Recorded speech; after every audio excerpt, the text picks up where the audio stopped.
Innal hamdalillah nahmaduhu wa nasta'inuhu wa nastaghfiruh. Na'udzu billahi min syururi anfusina wa sayyiati a'malina. May yahdihillahu fala mudilla lahu wa may yudlil fala hadiya lahu. Wa asyhadu an la ilaha illallah wahdahu la syarika lahu wa asyhadu anna Muhammadan abduhu wa rasuluh. Amma ba'du. Assalamualaikum warahmatullahi wabarakatuh. Puan-puan yang dirahmati Allah, kita bertemu hari ini di Alam Maya. Saya sebenarnya tiada masa nak buat nota untuk dimasukkan dalam WhatsApp kita. Jadi Mas Turah mensyuruhkan supaya buat saja video.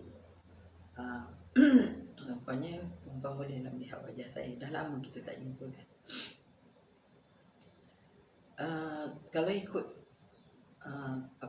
kelas kita seterusnya, memang kita nak mula dengan bab puasa tapi apabila saya melihat pada hadis-hadis dalam Bulughul Maram berhubung dengan bab puasa itu, hadis-hadis itu lebih mengenai fikah puasa yang biasanya kita dah tahu, tapi bagaimanapun kita akan mengkajinya semula.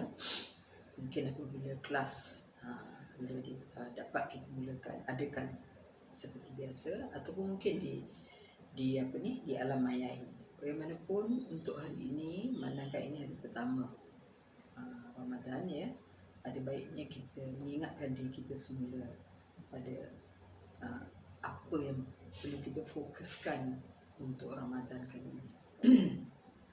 Saya ingin mengajak perempuan melihat semula hadis yang telah kita kupas bersama di kelas di Sakinah sebelum ini mengenai puasa, yang pada saya menganggap hadis ini sangat-sangat penting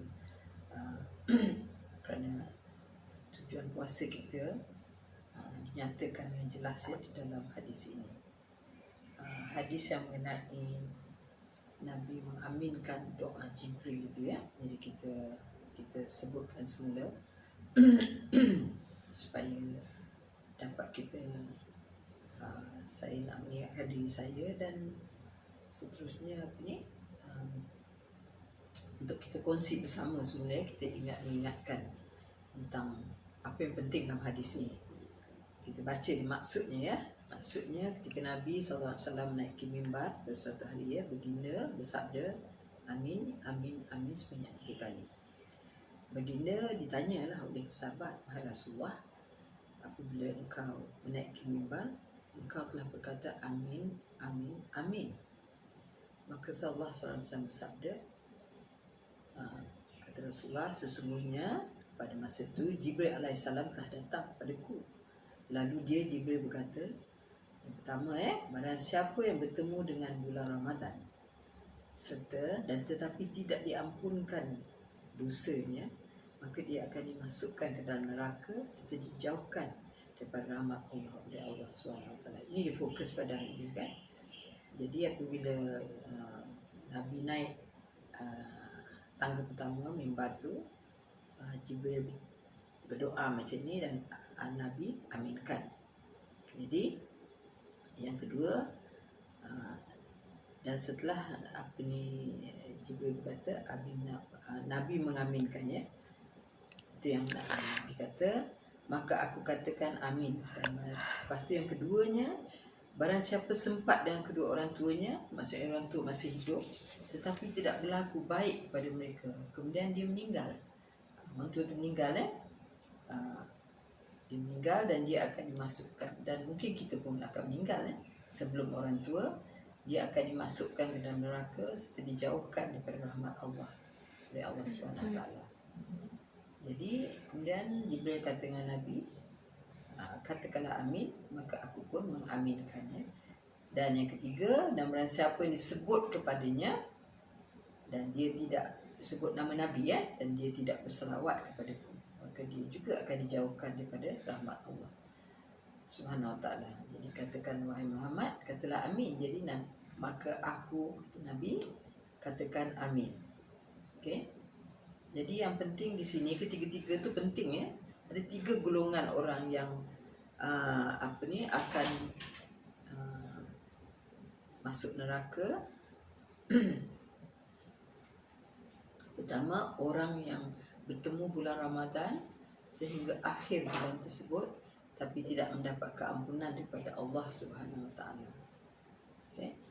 Dan yang kedua tadi, orang yang masih mempunyai ibu dan bapa atau salah seorang daripada keduanya tetapi tak dapat masuk syurga kerana tidak berlaku baik atau lebih teruk lagi derhaka kepada ibu bapa. Sehingga apabila mereka meninggal, orang itu akan dimasukkan ke dalam neraka. Yang ketiganya, orang yang tidak berselawat Nabi Muhammad SAW apabila disebut nama Nabi. Jadi kita ambil di sini yang Ramadan dia, maksudnya. Jadi sebenarnya apabila kita masuk aja bulan Ramadan ni, daripada mula hari ini sampailah akhirnya, sepatutnya di akhir Ramadan semua dosa kita terhapus. Sebab itu janji Allah, ya. Kalau kita benar-benar ikhlas untuk melakukan puasa pada bulan Ramadan ini hanya kerana Allah semata-mata dan bertakwa sepanjang Ramadan ini, insya-Allah dosa kita akan dihapuskan. Tapi malangnya ramai orang, ini pun ada satu hadis lagi, ramai orang yang berpuasa tapi hanya dapat lapar dan dahaga saja. Ya, bersusah payah berpuasa tapi tak dapat apa-apa. Kita tak mau tergolong lagi dalam golongan yang begini. Mungkin di masa lampau kita juga tergolong dalam golongan orang yang begini, ya. Dan kita pada usia yang dah lanjut ni tidak sepatutnya lagi tergolong dalam golongan yang ini. Jadi matlamat kita adalah untuk mendapat keampunan yang sempurna, keampunan yang total daripada Allah Subhanahu Wa Taala dalam Ramadan ini. Caranya ialah untuk mendapatkan keampunan itu kita perlu taubat dulu di atas segala dosa-dosa kita, ya. Jadi kita sentiasa beristighfar pada Allah, berdoa pagi, petang, siang, malam kita berdoa di bulan ini. Sebab bulan ini bulan rahmat, ya. Apa yang dipohon tu lebih mudah, ya, dimakbulkan Allah daripada bulan-bulan yang lain. Memang diberi keistimewaannya. Kita dah belajar tentang tarhib Ramadan, ya.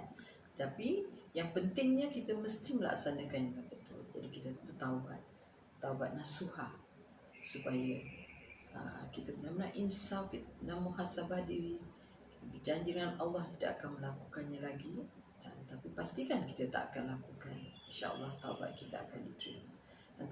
Dan pada masa yang sama kita kena bersihkan hati kita, ya. Bila taubat tu maksudnya kita bersihkan hati dengan Allah lebih senang, ya. Kita mohon doa, kita boleh dalam tahajud kita boleh menangis, ya, meminta Allah mengampunkan dosa kita. Tapi bagaimana dengan manusia? Jadi inilah masanya Ramadan ini, lah masanya kita maafan antara kita, terutamanya dengan saudara mara. Kalau ada yang berkecil hati, ada yang berlaku perselisihan faham, inilah masanya untuk kita berbaik semula. Lupakan sahaja, walau besar mana pun perselisihan itu, walau sakit hati kita macam mana sekalipun, tidak ada gunanya kita terus berdendam, kerana akhirnya kita akan pergi menemui Allah Subhanahu Wa Taala. Dan kalau kita ada dosa dengan orang dan orang itu tahu dosa yang kita buat, lebih baik kita pergi terus mohon maaf padanya. Mana yang kita aniaya orang dan orang itu tidak tahu, kita doakan supaya amalan-amalan baik kita juga pergi kepadanya, doakan kesejahteraannya. Dan kalau orang itu non-Muslim, kita mohon supaya dia diberi hidayah. Itu yang kita boleh lakukan. Apa saja amal yang kita lakukan, sedekah kita dan amal baik ibadat yang lain, mohon pada Allah supaya beri kepada orang-orang pahalanya, kepada orang-orang yang kita aniayai. Dan bagi orang maknanya kita pula bersihkan hati kita, maafkan saja. Seperti saya kata tadi, kalau besar mana pun dosanya. Kemudian kalau kita taubat, kita bersihkan hati kita. Ingat, ya, kita kena ikhlaskan puasa ini hanya semata-mata kerana Allah. Maksudnya macam mana? Kita akan berusaha untuk menjadi orang yang takwa, melakukan semua perintah Allah, meninggalkan semua larangannya. Jangan berpilih-pilih lagi. Kalau Allah dan Rasulnya kata begini boleh, begini bagus, kita buat. Kalau Allah kata tidak, ditinggalkan, kita ikut. Itu dia takwa. Dan jangan niat puasa untuk kuruskan badan misalnya, ya. Tak boleh. Kita niat kerana Allah. Tapi kalau nak berkait dengan kesihatan, memang kita disuruh untuk menjaga kesihatan kita. Inilah masanya bulan puasa ini. Kita menjaga kesihatan. Untuk apa? Supaya kita ada tenaga untuk terus beribadat kepada Allah Subhanahu Wa Taala. Itu tujuannya, bukan untuk tujuan untuk cantik, untuk lawa dan sebagainya, untuk kurus ya. Bukan itu. Tapi itu akan jadi sampingan pada kita dan kita akan dapatinya. Jadi caranya ialah kita menjaga makanan ya. Nanti kita akan sentuh hal ini. Jadi pada saya kalau pada saya ada dua jenis puasa ya. Puasa zahir dan puasa batin. Puasa zahir ni kita tak takut sangat ya kita melanggar. Kita tahu dari kecil kita belajar tak boleh makan, tak boleh minum ya. Kata dari kecil kita diajar tak boleh kulit hidung dan sebagainya. Itu kita jaga semua tu. Tapi puasa batin tu yang yang mungkin kita langgar dan kita tidak menyedarinya ya. Puasa batin ni berhubung dengan hati kita ya. Termasuklah juga makanan tadi. Kalau kita makan apabila berbuka puasa, kita makan sebanyak-banyaknya seperti masa-masa yang lepas ya, itu akan mengganggu puasa batin kita. Kerana Nabi tidak pernah membazir. Kita makan untuk apa tadi? Untuk cukup tenaga kita untuk beribadat. Kalau dah berlebihan, kita akan memudaratkan diri kita sendiri dan malas nak bangun, malas nak beribadat. Kerana apa? Terlebih makan. Bukankah itu juga akan mengganggu puasa batin kita ya? Dan sifat malas ini akan benar-benar mengganggu keikhlasan kita untuk beribadat kepada Allah Subhanahu Wa Taala. Jadi ingatlah ya bahawa puasa batin ini kita beri fokus pada tahun ini, iaitu kita tak nak mengumpat lagi, tak nak menceritakan hal-hal keburukan aib orang ya. Kena ingat perempuan, kita hidup di zaman pendudukan ini, semuanya kita boleh buat melalui fitnah, mengadu domba boleh buat dengan melalui alat yang kecil ini ya. Senang saja kita picit dan tersebarlah fitnah. Senang aja bangun tidur terus tengok wah interesting ya, seronok tengok mesej ni, cerita aib orang memang seronok dibaca dan kita pun viral pada grup kita, mungkin ratus orang dapat. Dan senang sekali kita boleh mencacatkan puasa batin kita. Kita kena jaga tu perempuan ya. Tak perlu lagi kita menghilangkan membuang masa kita untuk melakukan perkara-perkara yang kalau tak berdosa pun lagu, yang akhirnya akan buat pada dosa. Melihat hiburan-hiburan yang tidak akan memanfaatkan hidup kita. Sebab semua ini ada dalam ini ya. Kalau tak tengok TV pun semua ada dalam ini, apa saja. Jadi pada tahun ini kita berubah ya, kerana Allah telah mengubah keadaan dunia ini. Dulu kita boleh pergi masjid untuk tarawih, iktikaf di masjid. Sekarang tak boleh lagi, semua di rumah. Jadi apa alasan yang kita nak gunakan? Kalau di rumah kita tak boleh bawa budaya masjid ke rumah ya? Kalau masih tak boleh solat berjemaah dengan keluarga, bila lagi? Ini Allah dah beri musibah ini dengan tujuan itu, supaya keluarga ini erat kembali ya. Yang bapa atau siapa yang ketua dalam keluarga itu menjadi imam. Kita sembahyang tepat pada waktu, berjemaah setiap hari. Saya merasakan ini nikmat yang paling besar yang perlu kita kita perlu hayati. Kerana nikmat begini mungkin tidak berlaku lagi. Mungkin kita tak dapat lagi nikmat yang begini. Allah limpahkan nikmat ini kepada kita. Ini adalah sangat-sangat penting bagi saya. Dan satu lagi, selain daripada puasa, ingat, Ramadan itu bukan puasa saja. Bab yang lebih penting ialah Quran. Quran diturunkan pada bulan Ramadan. Jadi, kita mesti eratkan hubungan kita dengan Quran. Kalau selama ini kita hanya belajar membaca Al-Quran ya, kita akan teruskan bulan puasa ini lagi. Kita nak membaca Quran itu kalau boleh 2 kali dalam bulan ini. Ada yang lebih daripada itu, tapi lebih pada saya lah, lebih penting daripada itu ialah menghayati mesej-mesej Al-Quran, berfikir, kita bermuhasabah diri ya, baca tafsirnya, nota-nota kami yang lepas-lepas tu ulang kaji semula. YouTube pun banyak macam-macam ada. Ustaz Arif juga telah memberikan banyak tafsir tentang Al-Quran ya. Jadi gunakan Ramadan ini untuk meningkatkan hubungan kita dengan Al-Quran. Dan jaga masa kita. Kita diberi 24 jam satu hari. Jangan satu saat pun kita salah gunakan. Itu sangat-sangat penting sebab masa bukan hak kita. Masa adalah hak Allah. Begitu juga dengan panca indera kita. Bukan hak kita, hak Allah. Jadi mata kita hanya boleh melihat. Mata dicipta hanya untuk melihat perkara yang baik-baik saja.